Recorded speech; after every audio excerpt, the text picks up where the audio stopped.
Hello, my name's Sue Monckton-Rickett, and I and my husband Chris Monckton-Rickett are going to be delivering this seminar on self-care and caring for the carers. We are both registered accredited counsellors with the Association of Christian Counselling, and I'm chair of the Association of Christian Counselling, ACC. At Spring Harvest, our normal roles would be to be leading one of the pastoral teams, and often we've spoken on pastoral care seminars as well. So we'd like to welcome you from Spring Harvest at home. We'd like to welcome you into our own homes, into our home, and also we'd like to thank you for welcoming us into your home as you experience Spring Harvest in this way. So I'm going to hand over to Chris as we explore this whole aspect of self-care and how we as carers care for ourselves. Yeah, it is absolutely imperative, with particular regard to the amount of stresses and anxiety that anyone in any caring role at the moment is likely to be experiencing. Some of what we're saying is stuff that we do through our own organisation for people in professional caring roles, particularly Christians as well. But it really is for anyone in any caring role at the moment. The basic principles are the same. We have some concern of what is going on with frontline healthcare staff, for instance. But it can apply to all of us where we are. We can't go to church on a Sunday. We can't be face to face with people. And it's absolutely imperative for the sake of our well-being and our families that we look after ourselves, both in the short term and to learn to do it in the long term. And I have to say, we carers, we are not very good at doing this. Track record and the level of burnouts and what have you does not look good. So, in order to effectively care for others, we need to be actively looking after our own mental, physical, emotional and spiritual well-being and health. Jesus said to us, there are a few principles to begin with, or commanded us, if you like, love God and then love your neighbour as yourself. He did not say, as sadly is often the case with us, as we shall see, love your neighbour instead of yourself. Nor did he say love yourself through loving your neighbour, which is a trap we carers can easily fall into. Our ability to healthily care for ourselves and then others is primarily determined by two factors. One is our own security in knowing who we are. And I'll say a little bit about Jesus in a minute. We do not need to have, in other words, a caring role to make us feel valued or significant or good enough. That's determined by a lot of things, but are we secure? Do we know ourselves? Are we secure in ourselves? Do we accept ourselves? In addition, our ability to take in for ourselves ways of having our own needs met first before trying to meet the needs of others. And just an illustration of what happens if we don't do this. We're not flying anywhere at the moment, but we've all flown places. I used to be scared of flying. I appeared to have got out of that. Having a flying lesson helped. But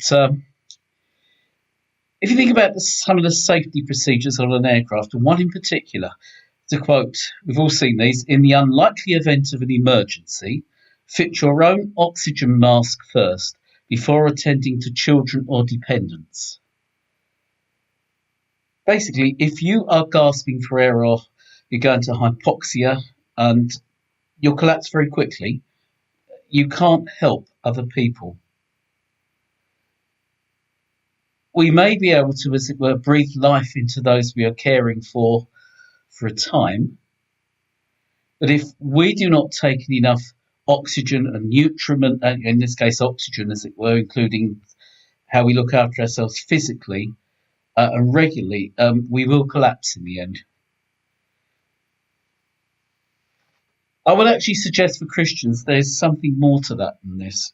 As Christians, if we see ourselves, if we really believe as being made in the image of God and in relationship with Him, part of His creation that He loves, welcomes, and values, it's part of our discipleship to care for ourselves, not just to benefit others, but really at the heart of this love your neighbour as yourself commandment is to value ourselves as God values us.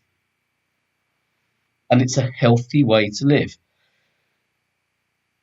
This is not a theology lecture or a Bible study, but Jesus knew how to self-care and did it throughout his life.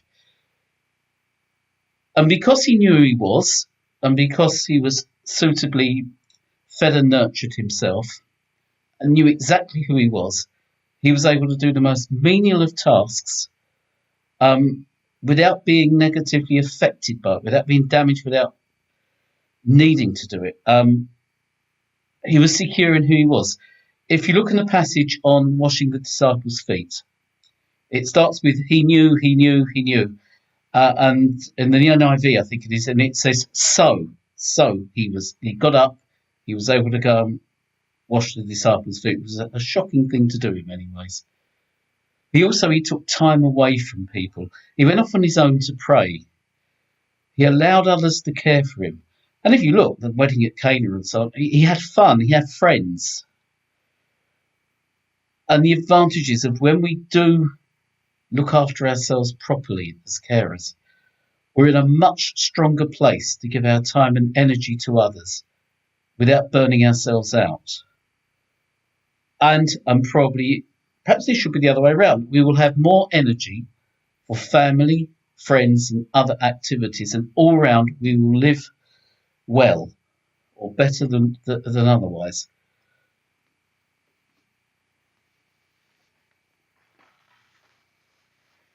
Now, I want to talk at this point about some specific issues for people in the caring professions and other caring roles, wherever you are that you're caring at the moment. Now, as Christians who care and we're commanded to care, and if Jesus is with us, we do care. But compassion is our greatest strength. People respond to being genuinely cared for more than anything else. And the compassion is our greatest strength that we can bring to our caring roles. But it is also the aspect that makes us most vulnerable. If we're dealing with more than one person, we may be in a position, some of us, where the requirements of confidentiality mean that we cannot receive immediate input and empathy from our colleagues, family, other church members. We may have to step back, we have to hold things to ourselves. We may be working with an ever-present element of not knowing what issues, emotions and demands and fluctuating situations and emotions may arise from one day to the next, or perhaps at the moment even from 1 hour to the next. We may find ourselves having to manage something that feels beyond us, or we may be faced with something that personally feels too close, or both, where particularly at the present time there may be no immediate extra help available. We cannot also, none of us like being out of control, basic human sort of sense of well-being, but we cannot control the outcome of our caring, nor can we fix the problems, and frankly we shouldn't be trying. That is not a healthy way to care. But no matter how well we care, things happen. And particularly if we're isolated at the present time, if we're all indoors, hopefully, but particularly if we can't actually physically do what we normally do, this is only just adding to the problems. And we do need to remember, or take time to remember, we are not responsible for other people's lives, just for what we offer them and how we carry that out.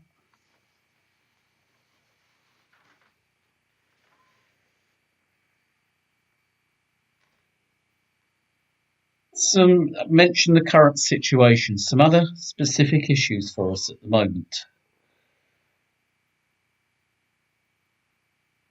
The whole situation in this country is causing more issues to rise and intensify. The loneliness of the isolated.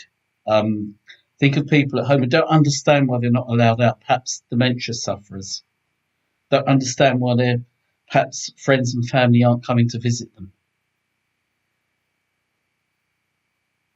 Possible rise in domestic abuse, family tensions. We've talked about this in Coping with Loss and Change thing as well, seminar we've done as well.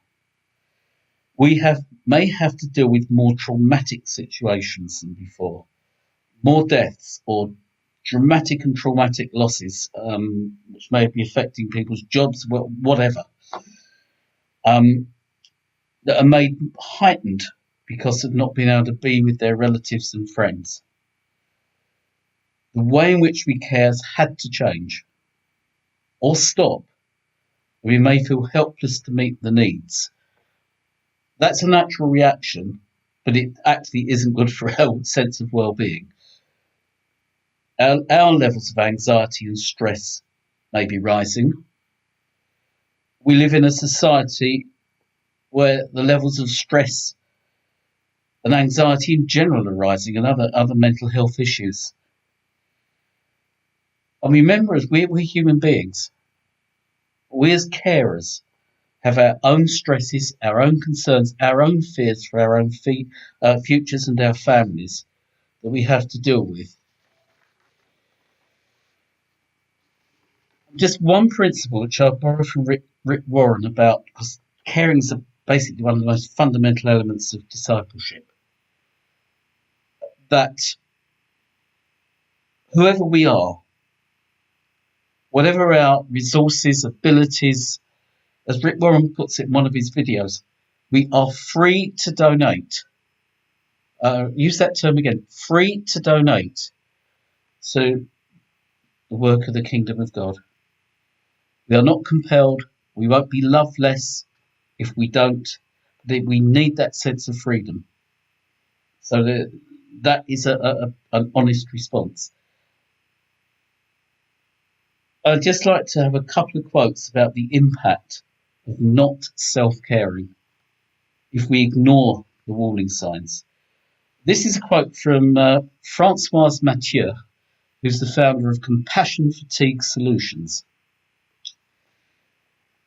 talking about what can happen to all of us, compassion fatigue.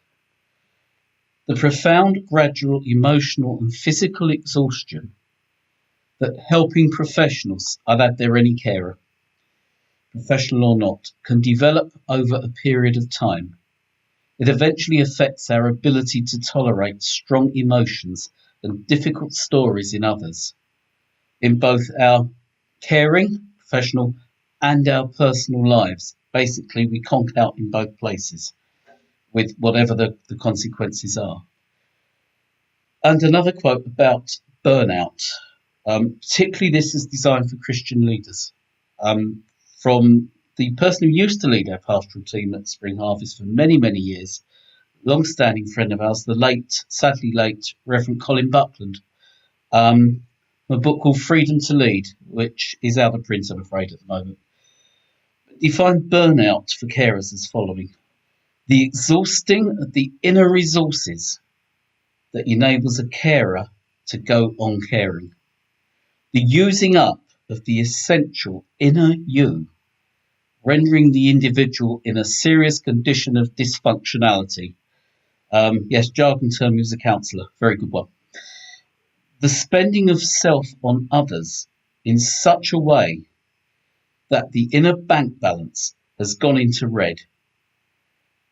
It's like running, the effect is, you can imagine running a car engine without oil. Sooner or later, you will splutter to a halt. We have so much finite energy. If we continuously use up more resources than we possess, and we don't take more in to balance it up, we will eventually burn out with all sorts of physical, emotional, relational issues. It's not just being tired or exhausted. It is something that is actually serious levels of damage to ourselves. Just to give you an illustration of this, I'm just wondering. There's a picture there of with "Don't be a boiled frog" on it. I wonder how many of us have ever tried to boil a frog in a pan of water. No, none of us. There's a surprise. This is quite a good. This is apparently true. If we were to get hold of a frog and throw it into a pan of boiling water, it will jump straight out, presumably on a reflex action, and look after itself. If we take that very self-same frog and put it into a pan or a saucepan of cold water, and then gradually turn up the heat, it will allow itself to be boiled to death. And that is what can happen with us if we continuously get stressed, anxious, traumatized, and we do not care for ourselves in the process. It may be possible to overcook it, as it were, ourselves for a short period of intense work, which may be necessary at this time, but we really must balance this afterwards. If we just keep on, so we'll take her into some of the ghastly effects that can actually happen to us. Okay, so just want to expand a bit on that concept of stress and burnout. And often we think of stress as being a bad thing, as something that's not good for us. But actually, we do all need a certain level of stress in our lives, because a certain level of stress is what actually gives us the ability to function, to do things. If we have too little stress, we actually can end up in that place where we actually have no purpose. There's no motivation. We're bored. We're depressed. And if you think the classic case is when someone's made redundant, there's no actual stress that's making them do anything on a day-to-day basis. And that, as we know, can lead to depression and boredom and just really giving up in some ways. So we all have a certain level of stress at which we function best, which is kind of the long-term optimal level that we need to have in our lives. And that will be different for each of us. And it's not that anyone's better than each other. It's just how we're made and how we function. We can move out of that kind of optimal level of stress and go beyond that for a certain period of time.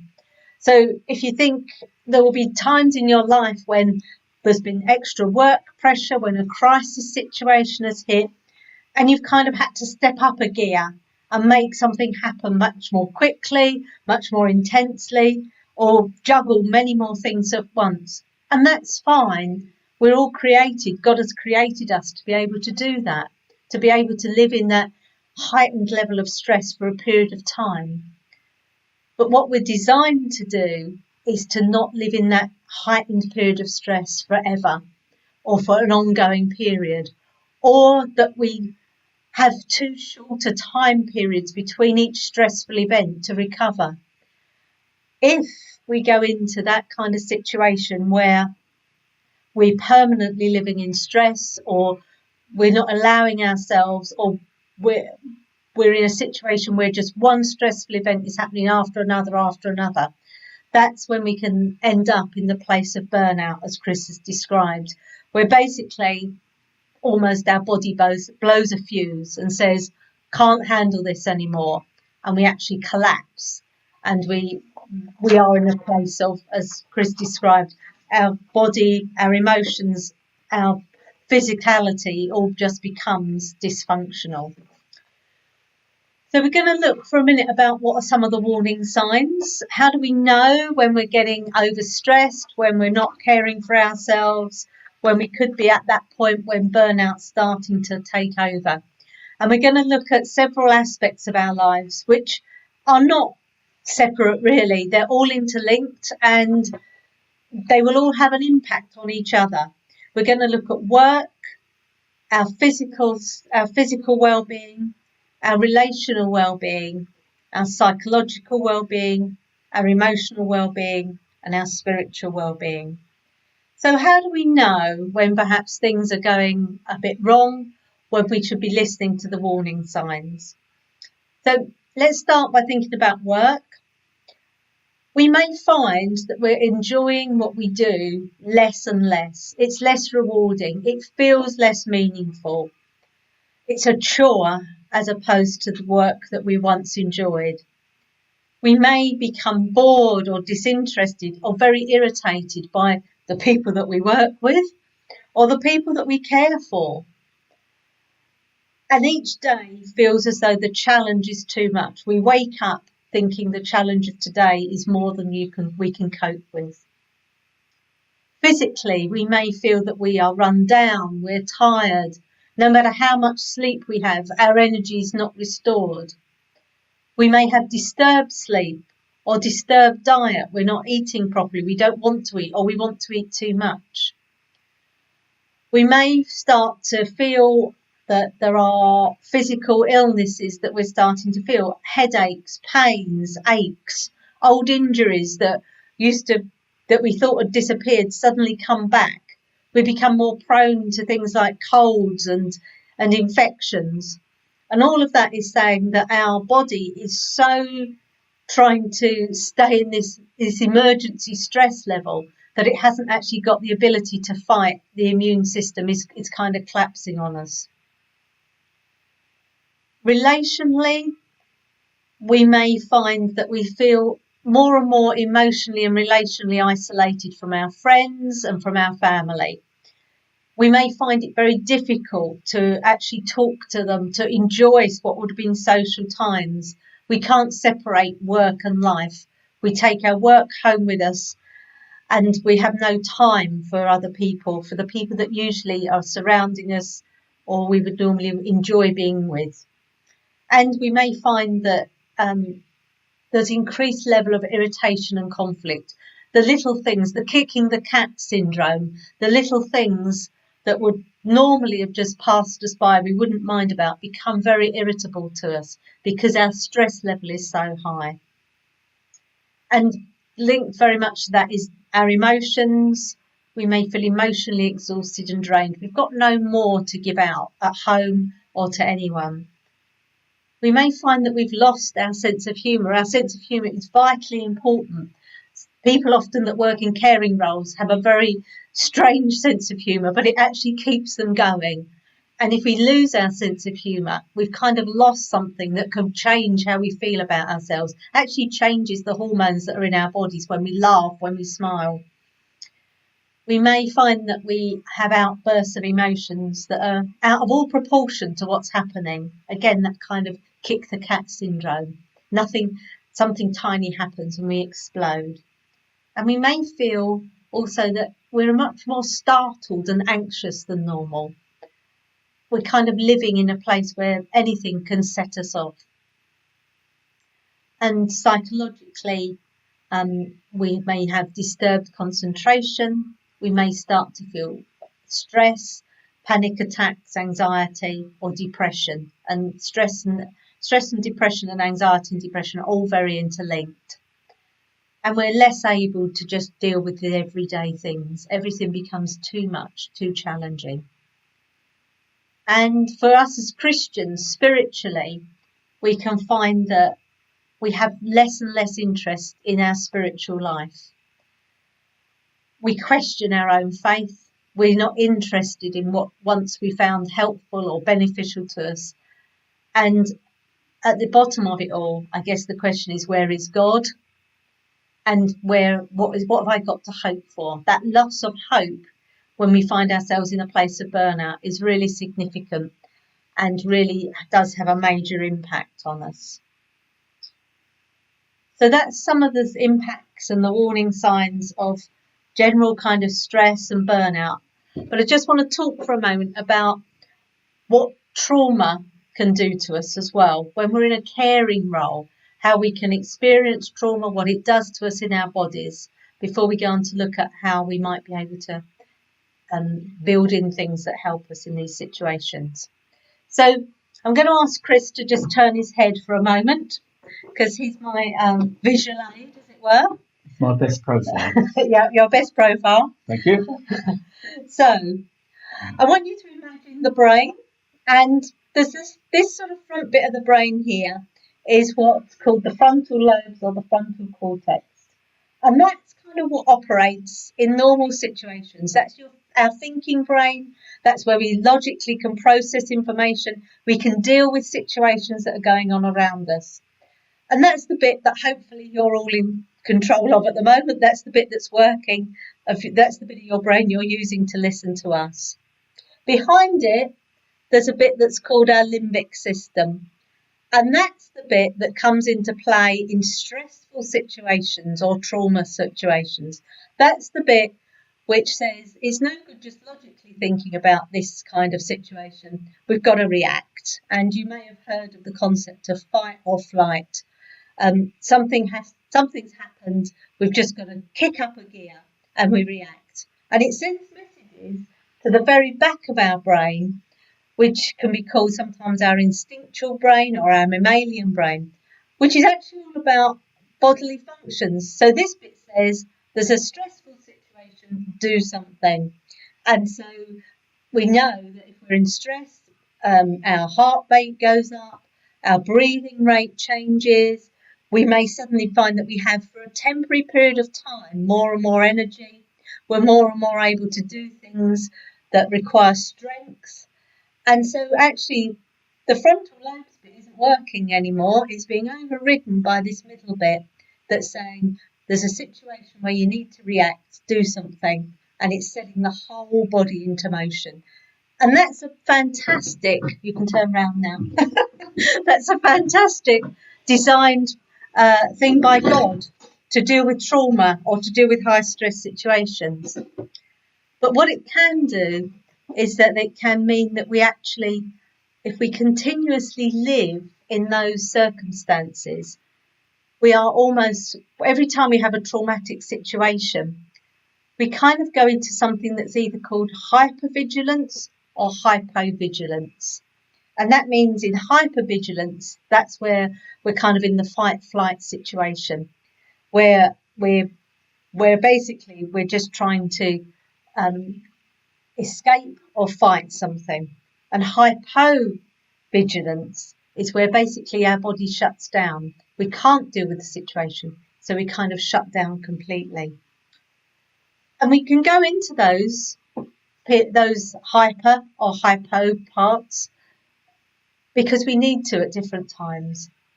But we also need in the middle to have something that's actually where we are in control, where we are, our feelings, our reactions, our thoughts are balanced and regulated, and we feel that actually we aren't being in a stressful situation. What tends to happen when people experience, or we experience trauma, is that kind of window, it's sometimes called a window of tolerance, where we're managing life well, it can get narrower and narrower.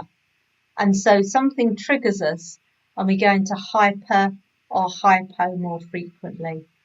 Or we find ourselves in a place where there is no respite. There's no point at which we come back into that window of tolerance, and we're permanently living perhaps in hypervigilance. We're permanently anxious. We're permanently waiting for the next thing to happen. Or hypovigilance, where we basically, the only way we can cope is to shut down. As carers, we may experience those kind of traumatic stress reactions because of our own personal traumas, and the situation that we're in at the moment, you may have experienced your own personal traumatic situation. But we may also experience them from hearing traumatic stories, from seeing something that's actually about another family or something happen, but it's a traumatic situation. And in the counselling world, that's called vicarious trauma.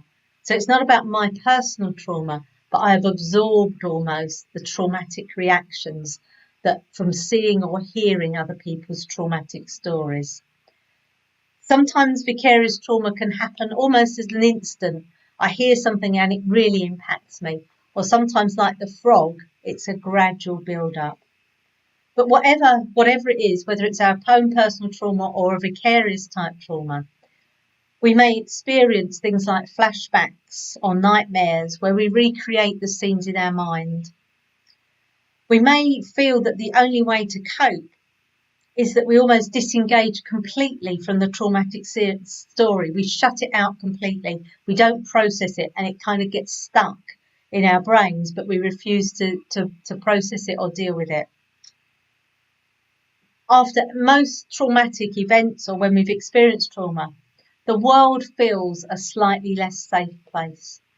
And so we're always a bit more on our hypervigilance. We're always waiting for something to go wrong. And as I've said, there's the whole realm of physical reactions to trauma, the heart rate, the panic attacks, the change in breathing, the body functions, all of those things. We can't separate the reactions of our body from the traumatic experiences that we have. We're going to come on to talk about some methods, some simple practical methods of self-care. Just again, to go with what stops us, what sort of subtle or not so subtle things actually stops us from actually looking after ourselves. So we stop and think about it. Of course, we've got to look after ourselves. Well, we can get into a thing where we can view self-care as an indulgence rather than as a necessity. We feel we're there to meet as carers the problems of others, and we shouldn't be spending time sort of luxuriating ourselves. Again, this is the wrong. We're not loving ourselves as God loves us. And in the wider sense, we live in a society, in the West, we live in a society that only values doing and achievement. If you think about it, in some places, the word satisfactory actually means unsatisfactory. If you're in lots of caring or various professions, you've always got to do better the year after. You've got to do more. You've got to achieve more. You've got to get better results. And sadly, we Christians it really is the standard and pattern of this world. It's utterly graceless. And we too often do trickle-back somersaults to outperform the world with its own standards if we're not careful. And we can end up with a feeling as a carer that everyone counts but the carer. That is commonplace out there. And it may well be commonplace for us. This may be the view that we secretly, deep down, believe about ourselves as carers, and we will live out what we really believe about ourselves and God. We think we do not have the time. We're too busy. There's somebody else. There's another person. And on a temporary basis, that may be true once for a short period. But we need to make the time. We need to make the time. We need to value ourselves. The lives and problems of the people we're caring for, there's things going on locally we've heard this week, can seem so serious, so important that we dismiss our concerns and of those immediately around us as our problems, our things as being insignificant. This is a common thing. We do not want to let people down. Seeking standards of excellence, seeking to do our best, seeking to serve others, these are good things. But if we do not want to let people down, ultimately, have we got this secret feeling we're not good enough for God? Or we perhaps ultimately feel we're letting God down?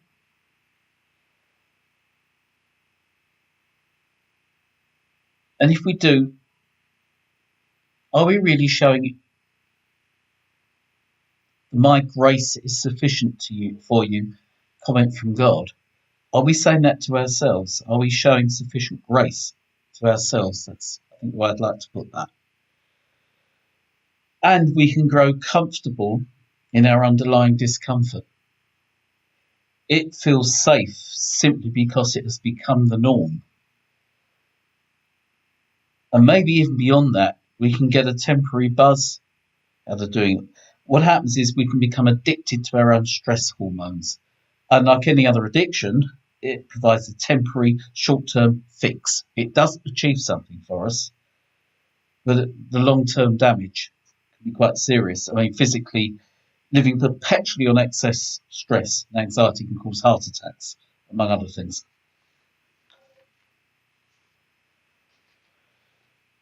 And finally, how we view our Christian ethos. Really, perhaps drawing this together. This is a comment that's actually made to counsellors from somebody called Elizabeth Venart, the American Counselling Association Task Force on Counsellor Wellness. You know, with the people who are meant to be really are the experts at caring for others, apparently. But this can apply to all of us, and I can assure you us counsellors are just as prone to the traps. Those drawn to work in caring, i.e. us as Christians, among others, may have learned at an early age to become other-focused rather than self-focused. That is in the first place. As a result, they may not feel they need or deserve the same nurturing that they accept others need and deserve. Oh, we're we're crucifying ourselves, really, by this, and really just rescuing people. They may have exceptionally high standards for themselves, possibly perfectionism, and yet be compassionate and forgiving of the shortcomings, mistakes, or inconsideration of others. It is this thing of showing grace to ourselves, as well as learning to do that. Again, our opinion of ourselves and God's opinion of us are different if we're doing this, and guess who's wrong? If we don't self-care, just a few practical things we can start to cope. Inevitably, we'll start to cope in the wrong way. If we fill up our time with caring, the first thing that tends to go with us Christians is our prayer life. Now, what your prayer life is, what Sue's is, what my personal prayer life is, we're individuals.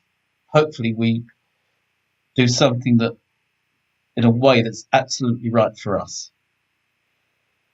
What are the other ways we cope wrongly? Something called self-medication. This doesn't mean queuing up for boots at the moment. It means things like excess alcohol, drugs, food, sex. It really doesn't matter what it is. It's just something that meets a temporary need. One really is no better or worse than the other. We keep, and this is where we get this addiction to caring, really, through by keeping and taking on more and more caring roles, working harder and harder to fill our time and avoid the symptoms. To minimise the level of stresses, we ignore the alarm bells, or we switch off completely. So what actually can we do? There's a lot of grim stuff in there, and this is a serious topic, but there are lots of things we can do. Now, what we cannot do in changing is recognise that we cannot change many of the risk factors that are involved. In some ways, compassion fatigue is a normal, consequential, or occupational hazard in the first instance, not a disorder. And it exists on a continuum in nearly all caring professions and roles, that's a fact. But we can look after ourselves better in them. So it's important to understand the risks for ourselves and recognise the potential impact on us. Prevention is much better than cure. Develop some form of self-monitoring process, and again, in times of crisis, that can be difficult, to recognise your own warning signs. And your warning signs and mine will be possibly quite different. To intervene then, to work out and carry out preventative action, even if that means having to say no for a bit. To look at how we manage our time of caring and to keep good boundaries. In our professional counselling work, we're required to stick to a set of ethics and practice, and good practice, part of which is both physical and psychological boundaries. And that's important. The more informal your caring role, or the more there isn't a set of ethics, the more risk that the boundaries get blurred, and that can cause a whole load of other problems. If we're on the stage of burnout, compassion fatigue, whatever you want to call it, or even worse, vicarious trauma occurs, know what actions we can take, and indeed to protect ourselves do need to take, and then take it. And get as much good independent support for ourselves as we can. And there are two aspects of self-care. Then the short term and the ongoing care that will live more healthily in the long term and improve and help all our relationships, our lives, and all aspects of our lives, because one will affect the caring role will affect the rest of our lives, and the rest of our lives will affect the caring role. Sue's been talking about. Oops, sorry, that's a bit of technology going crazy. Some emergency self-care.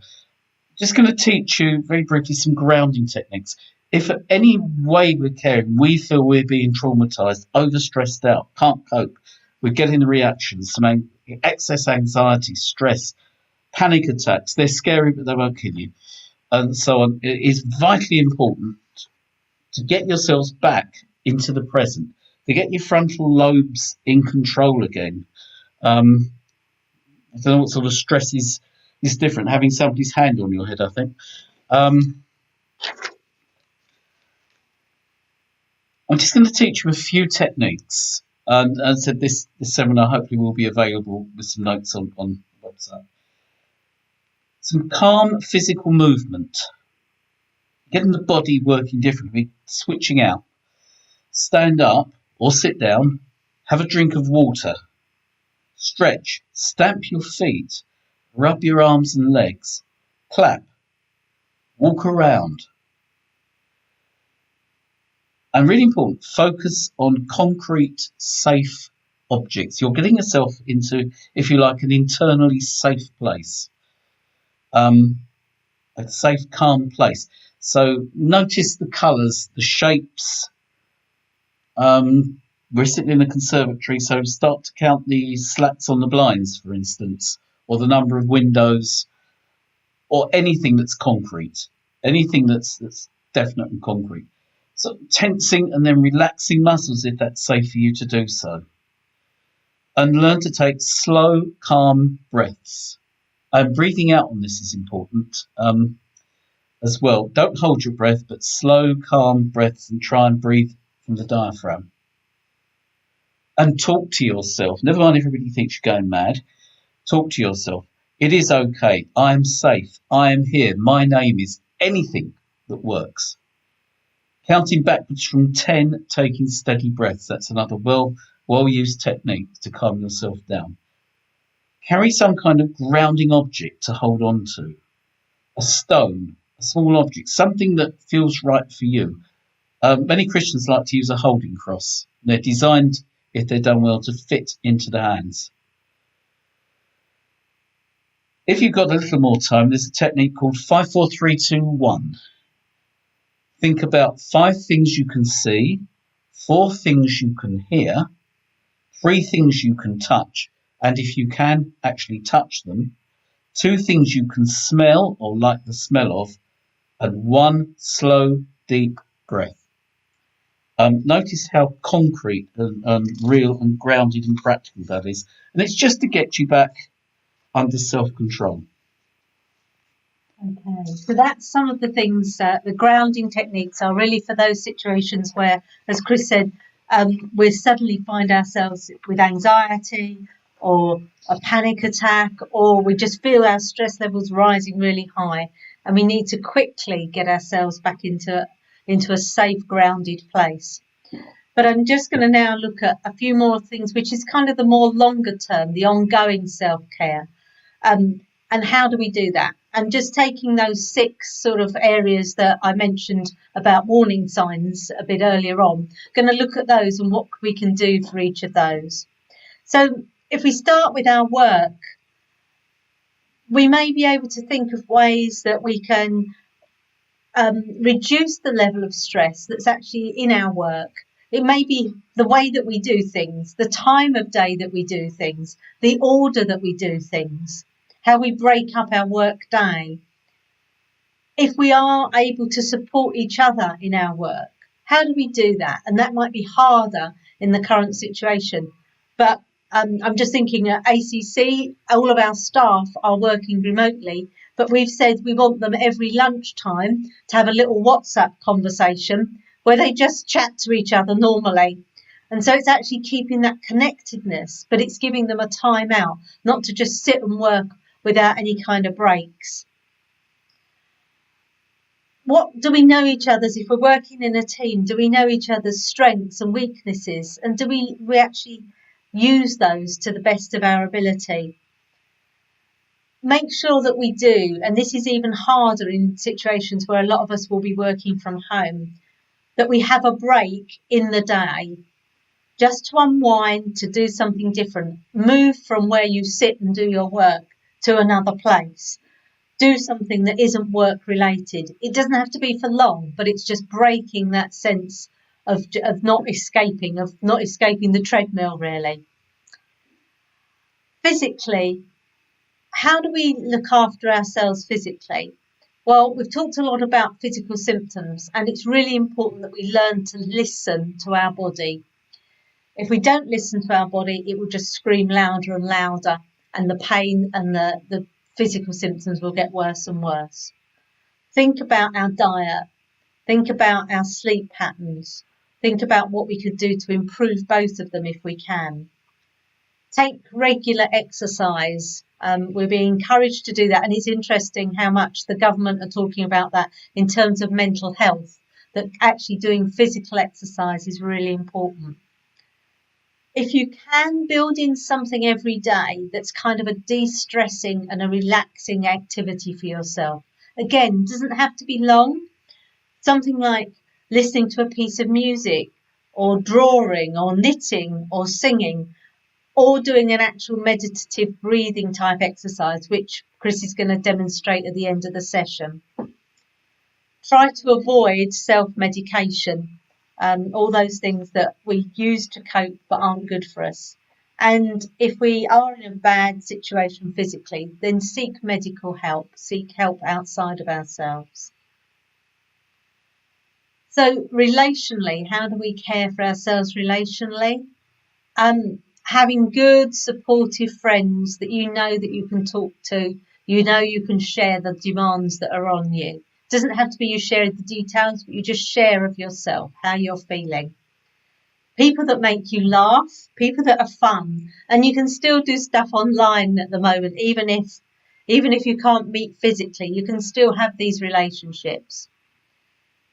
Do things regularly that are just pleasure for you, taking those breaks in the day, having some time at the end at each week, which is not about work, which is actually just spending some time with people that are fun, that are inputting into you.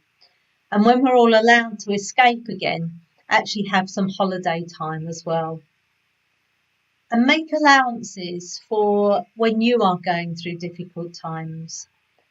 When you're not coping well, make allowances for that. There's no shame in asking other people for help. And really important, but one that many of us never do, is learn to say no without feeling guilty. Saying no is one thing. Saying no but not feeling guilty is an entirely different thing, but that's where we need to get to. And spiritually, how do we look after ourselves spiritually? Some kind of regular spiritual input that works for you, whatever that is, and it will be different for all of us. There's no one way that's right. Whatever works for you. Have something that is actually your spiritual input, not where you're giving out, but where you're actually just taking in and absorbing. In many ways, this whole coronavirus has meant that there's so many more resources online. Make use of something just for you. Have someone that is prepared to pray with you or for you, for your work and for you as an individual. Might be a prayer partner or a group of people, but someone that you know is supporting you in prayer and is caring for you. And then lastly, psychologically, how do we care for ourselves psychologically? I just want to read a little quote from a lady called Babette Rothschild, who's done an awful lot of work around trauma. And she said this: Keeping something in reserve doesn't make us heartless and cold. Far from it. The most heartfelt and healing work we do is when we are in complete control of ourselves. So we often feel that if we don't keep giving out, we're not caring. What she's actually saying is you will care better when you hold something in reserve, when you've got a pool, when you're not running on empty. So pay attention to your physical reactions, but to your emotional reactions. Use those grounding techniques. You might actually not just want to wait and use one when you're feeling crisis, but actually use them on a regular basis when you've come out of any difficult conversation or situation. Be realistic about what you can and can't do, and teach yourself to let go of what you can't do. Be careful of the stress and the trauma that you expose yourself to on a day-to-day basis. When we're in a situation like this, when we turn the TV or the radio or we go online, we are constantly being bombarded with traumatic news. You might want to turn that off. You might want to limit your exposure to it. Choose to have deliberately non-virus related conversations. All conversation at the moment is being dominated by the situation we're in. We actually need to have some time out from all of that. When you're hearing traumatic stories, you can be sympathetic and attentive without being absorbed into the story. Try not to picture it if someone's relating a story to you. Try to actually almost disengage for a moment or two. Look out of the window for a second. Tense your muscles, whatever it is. We actually sometimes need to disengage a bit from the story as it's being told to us. Otherwise, we get taken and absorbed into it. Listen to whether you are experiencing trauma reactions and learn how to bring yourself back down, to ground yourself, and try to develop some kind of relaxation technique that you do regularly that works for you. So in the information that we hope will be on Spring Harvest website, and we are going to make it available elsewhere, we'll put something in that's called a self-care plan. And I'm afraid that self-care is a discipline. It's something we have to make a priority, that we care for our own health and our own well-being.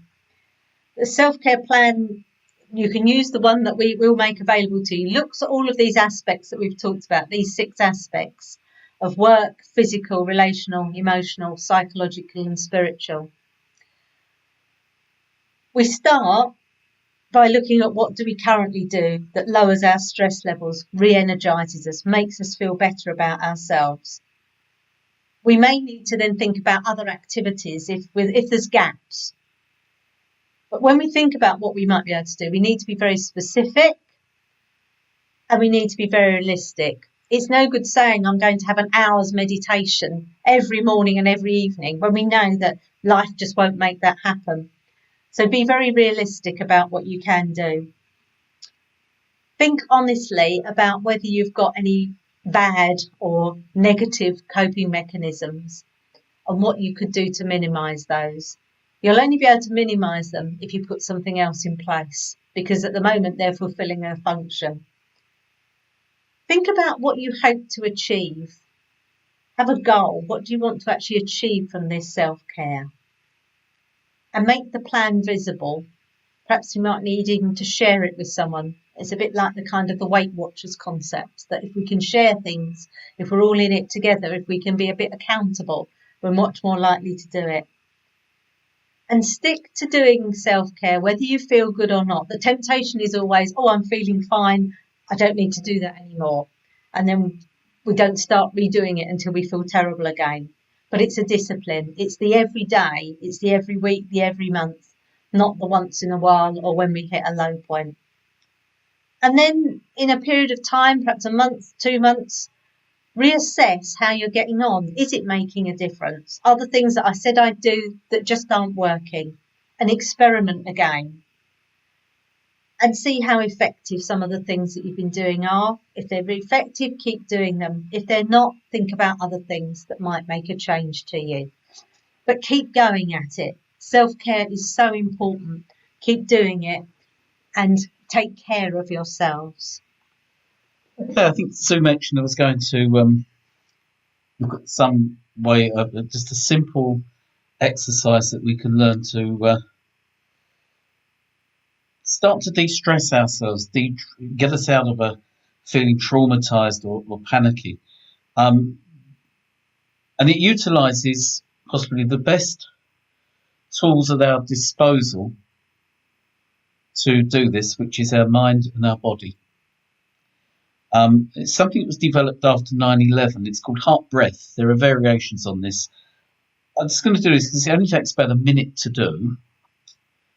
And the design is when you're feeling stressed or what have you, to get you back into a calm but alert state of mind. And it's clinically, there's two things. So I'd like to start with the mind and just switch off. And if you're willing to, just call to mind something in life you genuinely and really do appreciate. The only thing I'm banning is something to do with your working or caring role. That's the trap. Please do not do that. Just something, it can be a song, a special place you visited or you'd love to visit, a picture, a poem, a story, anything you like, a film. It doesn't matter what it is, as long as it's something you genuinely appreciate about life. Now I want to think about our breathing and our heartbeat. When we're stressed, our heartbeat goes up. We tend not to breathe properly. We tend to breathe from the top part of our chests. We don't get enough oxygen, so we breathe a bit faster, and heartbeat goes up, and blah, blah, blah, blah. Is to get out of that pattern. So it does require discipline. If you are physically able to do this, please do it. If this is dangerous for you physically because of some underlying health condition, please do not. But just adapt it in any way that suits for you. What I'd like you to do, just to start with, is to, without holding your breath, breathe in for 5 seconds, and very importantly, breathe out over 5 seconds. It does something to the nervous systems in our body. So I'm just going to do that for a few breaths. So you start to breathe in slowly. 1, 2, 3, 4, 5. Out. 2, 3, 4, 5. In. 2, 3, 4, 5. Out. 2, 3, 4, 5. Just keep that pattern of breaths going. And as you do, bring into mind, try and analyse anything, just bring into mind that thing that you appreciate in life. And allow those feelings of appreciation. It's more than gratitude, it's actual appreciation to come over you. Allow you to experience them as you breathe. And just try and do that for about a minute.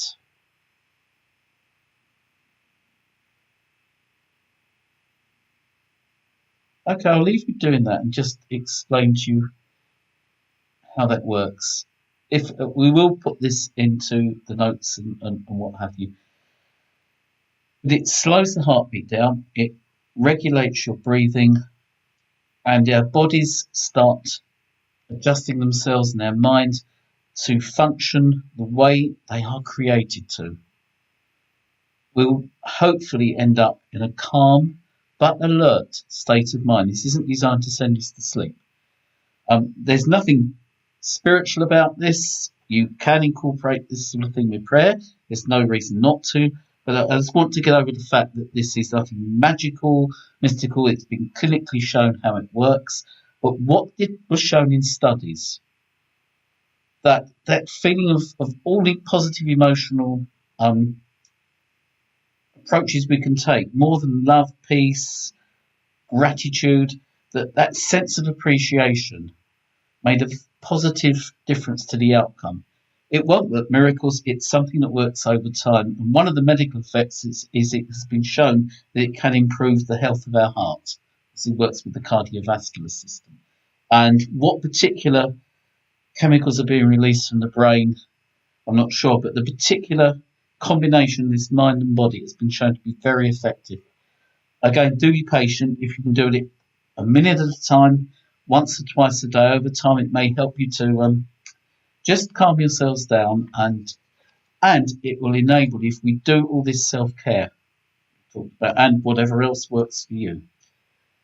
Funnily enough, if we take care of ourselves, and going back to Rick Warren, we're free to donate, we will actually care for others more effectively. Okay, thank you for listening. I'd like to end now with a prayer of grace for ourselves. We'll put this, I hope, into the pack, and I'm going to use the word you, but if you say this for yourself, put your name into it. Put your own name into it. Don't worry about other people this time. This is the time to receive from God. And it's a gradual thing. It's not going to, well, who knows, but I'd just like to end this with a time of prayer. To just hear this as God speaking to you where you need to hear it. Know that God accepts you. God loves you. God gives himself to you. God is in the very core of your being. You are in the presence of God. You are in the arms of God. You are in the love of God. You are in the kingdom of God. You are in the heart of God. And God is in the heart of you. Spirit of the living God, present with us now and in all our nows, give each of us the healing, the renewing, the rest, the encouragement, the blessing that you want to give us and know that we need at this time. Amen. Okay, thank you for bearing with us. We've tried to cover vast grounds in a relatively short space of time. We will put this notes on the Spring Harvest website with perhaps some more exercises and things that can help us. It will also, I'm assured by the boss from ACC sitting next to me, will be on the ACC website, which is www.acc-org.uk.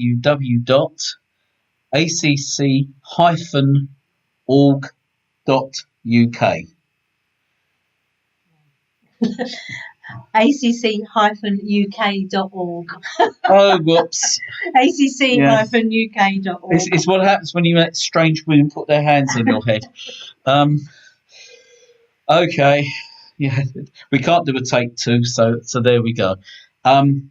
Please, at this terrible, difficult time, please look after yourselves.